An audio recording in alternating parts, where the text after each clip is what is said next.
مرحبا بكم متابعينا مشاهدينا الكرام في هذا الخبر الجديد على قناتكم مغرب بشكل. هذا عنوانه: الرصاص يلعلع في سمارة لتوقيف مجرم هاجم الشرطة، وهذه التفاصيل.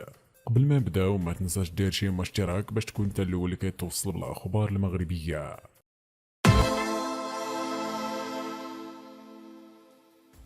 أفاد مصدر أمني بأن موظف شرطة يعمل بالمنطقة الإقليمية للأمن بمدينة سمارة استعمل سلاحه الوظيفي بشكل احترازي، وذلك لدفع الخطر الصادر عن شخص من ذوي السوابق القضائية كان في حالة دفاع قوية، وعرض أمن الأشخاص وسلامة موظفي الشرطة لتهديدات جسدية جدية ووشيكة باستعمال السلاح الأبيض.